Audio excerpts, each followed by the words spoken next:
नाज़रीन, बिल्किस बानो केस में गुजरात हुकूमत को सुप्रीम कोर्ट ने आज जबरदस्त फटकार लगाई है। अदालत उज़्मा ने 2002 के गुजरात फसादात मामले में रियासती हुकूमत से इज्तिमाई असमत दरी की शिकार बिल्किस बानो को 50 लाख रुपए मुआवजा, सरकारी मुलाजमत और उनकी पसंद की जगह पर रिहाइश मुहैया कराने को कहा है। अदालत ने इसके लिए गुजरात हुकूमत को 2 हफ्ते का वक्त दिया और कहा है कि सरकारी मुलाजमत और उनकी पसंद की जगह पर सरकारी रिहाइश मुहैया कराए जाने से मुताल्लिक पेशरफ्त जल्द से जल्द हो। सुप्रीम कोर्ट ने तल्ख लहजा अख्तियार करते हुए गुजरात हुकूमत की सरजनिश की और कहा कि खुद को किस्मत वाला समझिए कि हम आपके खिलाफ कोई तबसरा नहीं कर रहे हैं।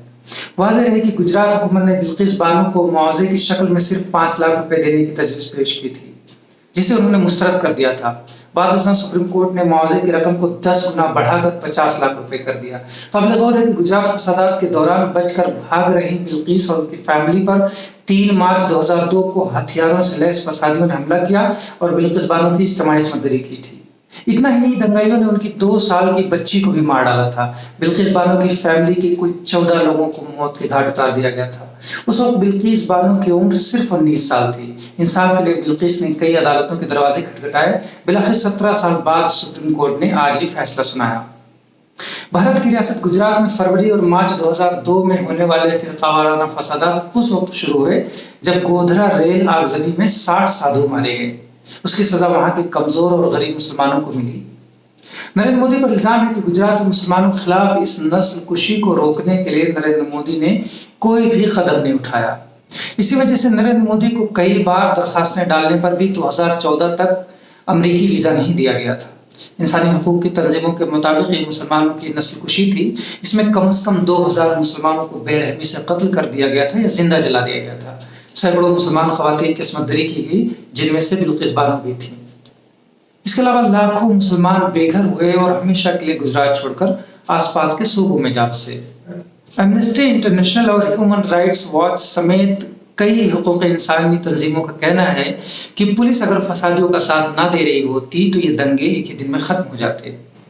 ये बात नामुमकिन है कि तादाद के मामले में दुनिया की दूसरी सबसे बड़ी फौजी ताकत रखने वाला हिंदुस्तान फसादात को चाह कर भी कई हफ्ते तक ना रोक सके।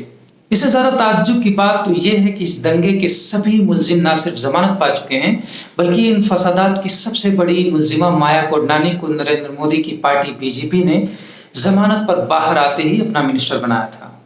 10 राइफलधारी आदमी थे और पीआई यहाँ का जो वो खुद भी खड़ा था, आराम से खड़े थे वो लोग, और वो कुछ नहीं कर रहे थे, सिर्फ नज़ारा देख रहे थे खड़े खड़े।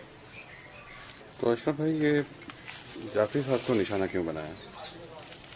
वो कांग्रेस का दाना सभ्य थे, कांग्रेस के बड़े लीडर थे, एक्स एमपी रह चुके वो। तकरीबन कितने 80 से 90 लोग ये रूम में थे।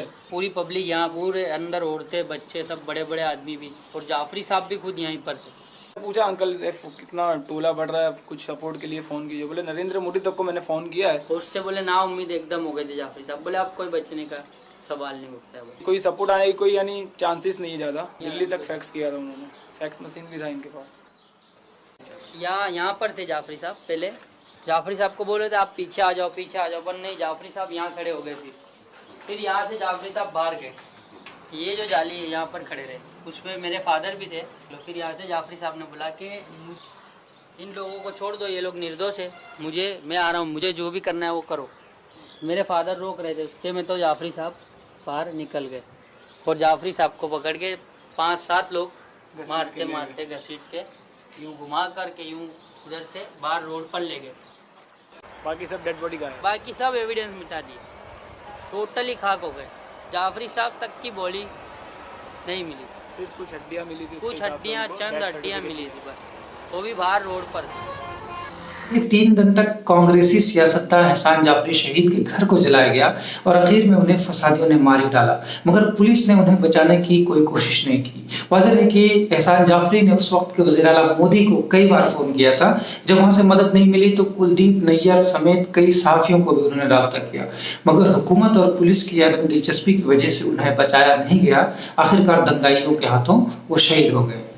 फरवरी 2017 में एहसान जाफरी शहीद की बरसी के मौके पर जब उनकी बेटी नशीन जाफरी अमेरिका से हिंदुस्तान आई तो उन्होंने सहाफ़ियों से बात करते हुए हिंदुस्तान की तारीख के स्याह तरीन दिनों की याद दिला दी।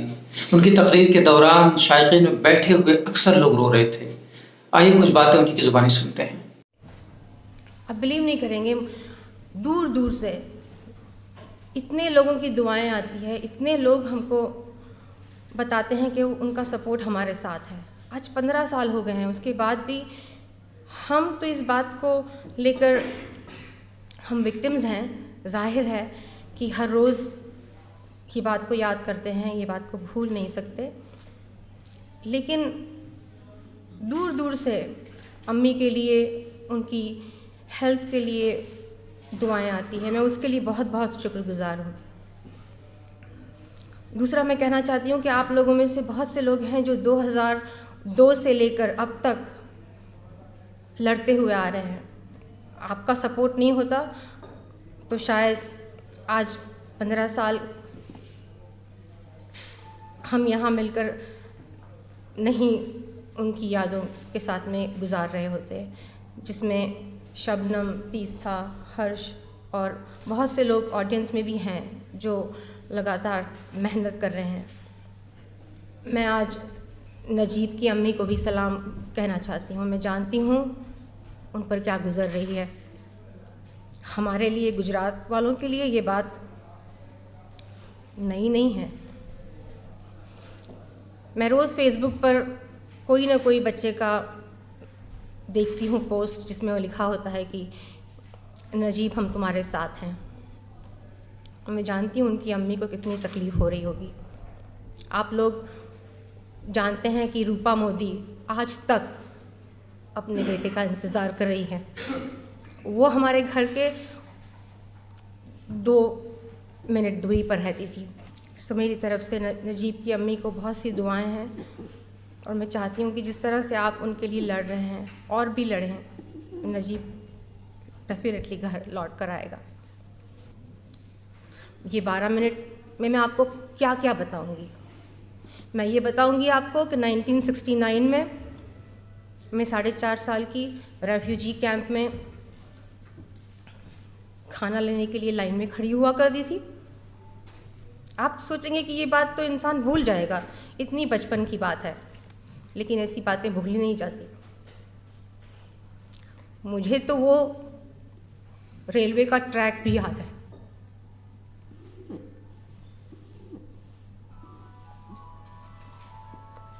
जहाँ मेरे अब्बा मुझे अपनी गोदी में लेकर दौड़ रहे थे। बिल्कुल अंधेरा था, किसी को पता भी नहीं था कहाँ जाना है। फिर जो कोयला भरने वाली ट्रेन आती है उस पर चढ़कर रात भर कोयले पर बैठे रहे। फिर शाह आलम कैंप मर गए 1970 में, वहीं पर जहाँ पर उनका पहले घर जला दिया गया था, जहाँ से वो कुछ भी लेकर नहीं निकल सके। अम्मी बहुत सी चीज़ें भूल जाते हैं, लेकिन जो उन्होंने हमें बताया है हम कभी नहीं भूलते। जब भी किसी की शादी का एल्बम वो देखते हैं तो वो ये कहते हैं कि इतनी जल्दी टोला आ गया, इतनी जल्दी आग लगी कि मैं वो तस्वीर जो हमारी शादी की एक तस्वीर थी वो भी वहाँ से उठा कर न भाग सकी। मेरे पास में मेरी शादी की एक तस्वीर नहीं। अब मैं आपको अपनी बात बता रही हूँ, एक घर की बात बता रही हूँ। अब आप सोचिए कि 1969 में कत्ले आम हुआ था। कॉलोनीज़ जला दी गई थी, कॉलोनीज़ निकाल दी गई थी। वो मुझे कैसे पता है कि मैं जानती हूँ कि कितने लोग 1969 में शाह आलम कैंप में थे।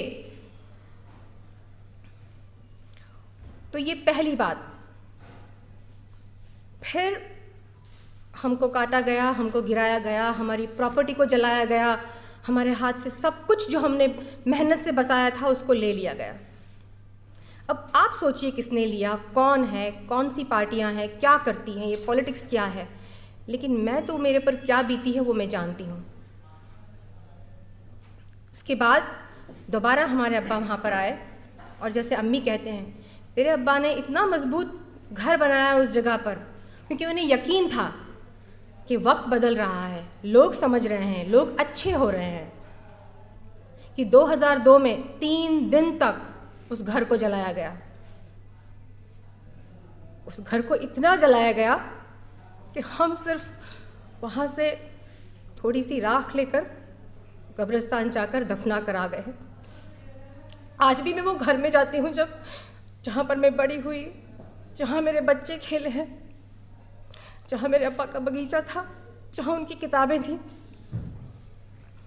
मैं चप्पल बाहर उतार कर जाती हूँ क्योंकि मुझे नहीं पता कि उनका सर कहाँ काटा गया था, उनके हाथ कहाँ काटे गए थे।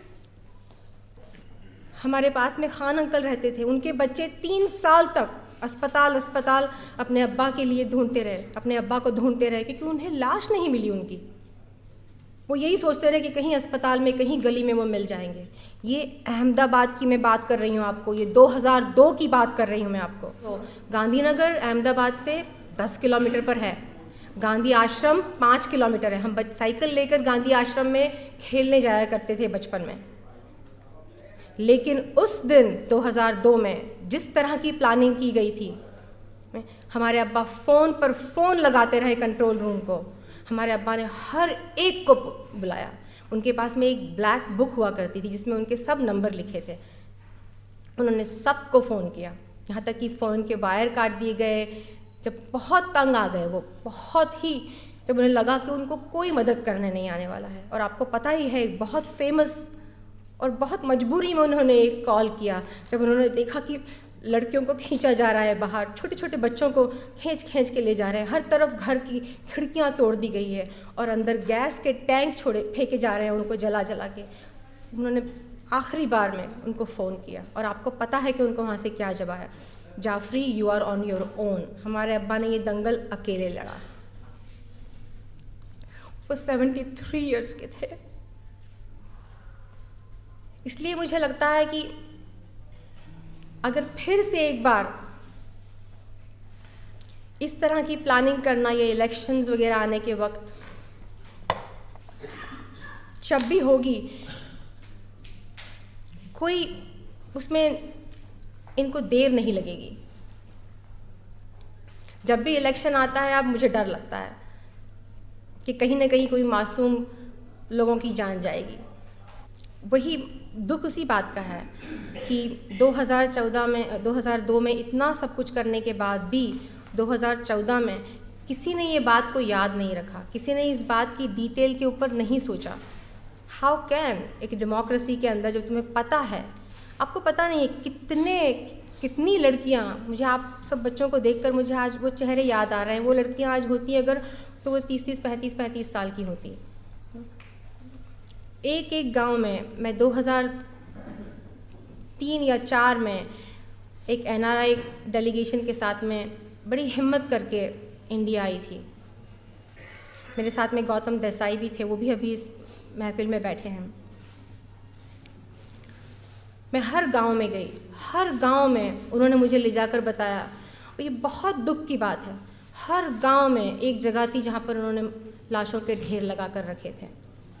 हर गांव के अंदर जब मैं गई तो उन्होंने मुझसे कहा कि आपको इस लड़की से मिलना है जिसके साथ में बलात्कार हुआ है, जिसका रेप हुआ है, लेकिन हम उसके साथ में आपकी तस्वीर नहीं निकाल सकते, हम आपको ले जाते हैं। मुझे दूर अंदर गलियों में ले गए, उनके साथ में मैं थोड़ी देर उन बच्चियों के साथ में बैठी, वो चुपचाप बैठी रहीं और मैं उनको थोड़ा सा हौसला देकर वापस आ गई। हर गांव में जहाँ जहाँ हमारे अब्बा जाया करते थे, मैं उस हर गांव में गई।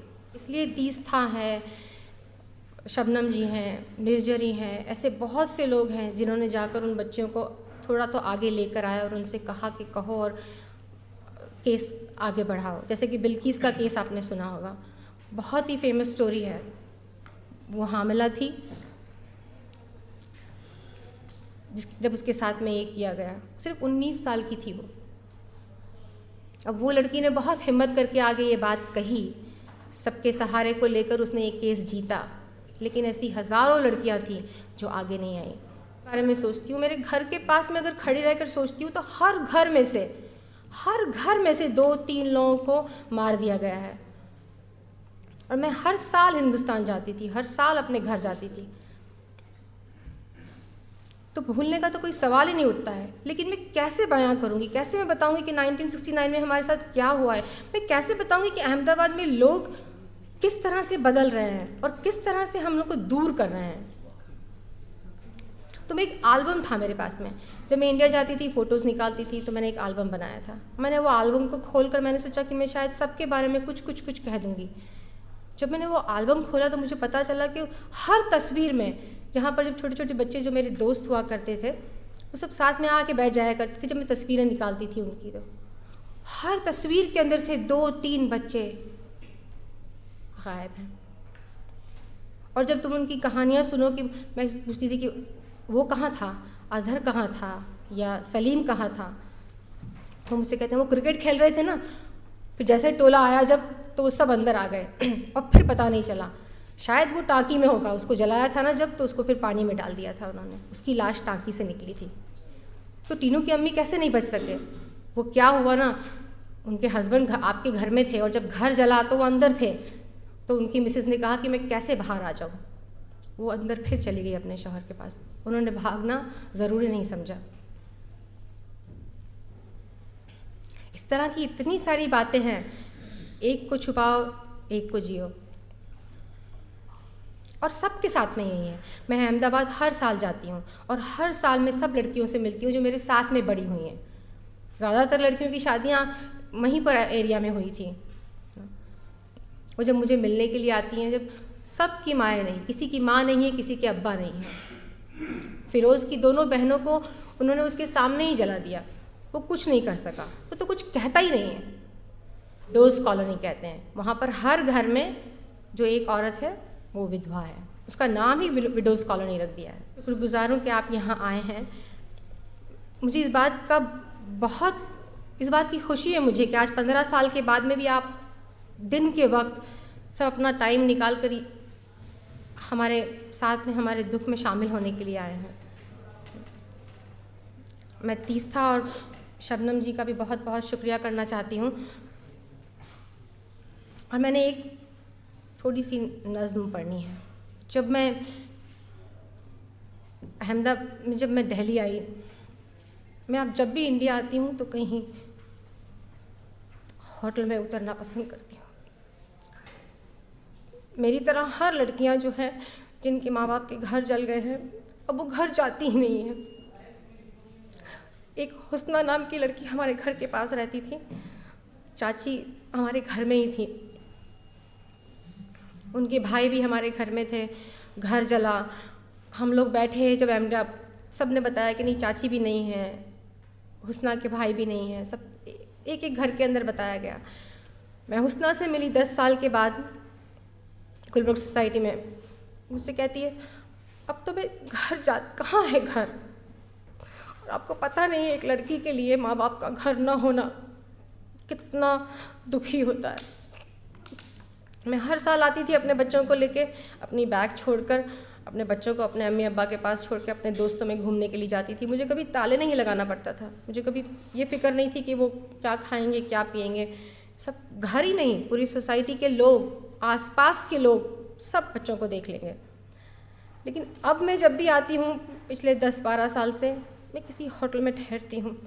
और जब मैं दिल्ली आई तो अच्छी होटल करी थी, अच्छा सब कुछ था, लेकिन वो घर वाली बात नहीं है। हम कितने लोगों को बेघर करेंगे, आप चलते फिरते कितने लोगों के साथ में गुजर जाएंगे, आपको पता नहीं चलेगा उन पर क्या बीती है। That's called moving on. लेकिन अगर आप मुझसे ये कहेंगे कि move on and forgive and forget, वो मेरे से नहीं होगा। आप देखना अभी मेरी अम्मी आते ही होंगे। How can you forgive and how can you forget? You haven't given her justice. She has fought.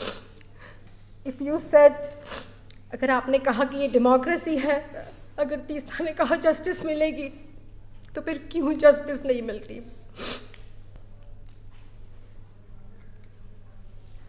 क्यों माया कोदनानी जेल से बाहर है?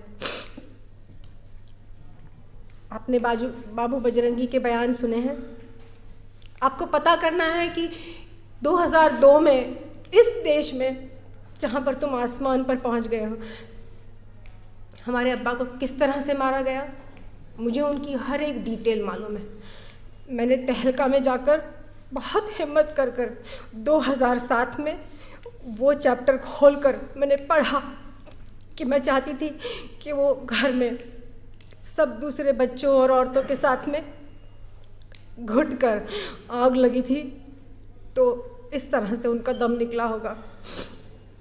लेकिन आप जाइए, आप पढ़िए, आप आज के दिन तहलका मैगज़ीन खोलकर वो आर्टिकल को डालिए कि हमारे अब्बा को अगर इस तरह से मारा गया तो दूसरे बच्चे गांव के अंदर औरतों का जिनका रेप किया गया, जिनको खेतों में डाल दिया गया मारकर, उनके साथ में क्या हुआ होगा। हमारे अब्बा की हर उस 3 घंटे में, भर दोपहर 3 घंटे के अंदर उनको किस तरह से मारा, उसकी पूरी लाइन टू लाइन जिन लड़कों ने उनको मारा वो खुद मुँह ज़बानी कह रहे हैं। उसके बावजूद मेरे अम्मी 15 साल से इंतज़ार कर रहे हैं।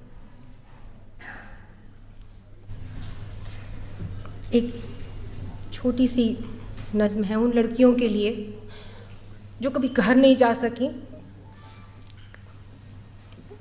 कुछ तो घर को देखती हैं दूर से कि कुछ तो है ही नहीं कि वो घर जाती। मैं कम से कम अपने आप को इस तरह से खुशनसीब समझती हूँ कि मेरे साथ में बहुत से लोग भी हैं और मैं हर साल वहाँ जाती हूँ, चप्पल उतार कर अंदर घूमती हूँ और मैं देखती हूँ जहाँ जहाँ मैं खेलती थी, जहाँ जहाँ अब्बा बैठते थे। लेकिन ये एक 4 लाइन है उन लड़कियों के लिए जो दूर से अपने घर को याद करती हैं।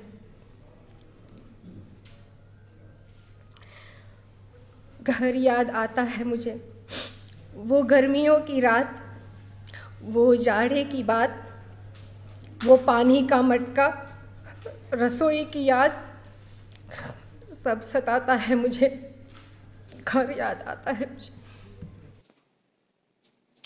नाज़रीन, हमारी कोशिश होती है कि वो खबरें जो आपके अपने अखबारात मिस कर देते हैं या आपकी मेन स्ट्रीम मीडिया जिन इलाकों को कवर नहीं करती है, उन इलाकों से खबरें आपके लिए लेकर के आएँ, हमेशा हमारी कोशिश होती है। अगर आपको हमारी खबरों का इंतखाब अच्छा लगता हो तो आप हमारा चैनल सब्सक्राइब कर लीजिए। अगर ये वीडियो आप फेसबुक पर देख रहे हैं तो हमारा फेसबुक सफ़ा लाइक कर लीजिए। मिलते हैं अगले वीडियो में। बहुत बहुत शुक्रिया। अस्सलाम वालेकुम।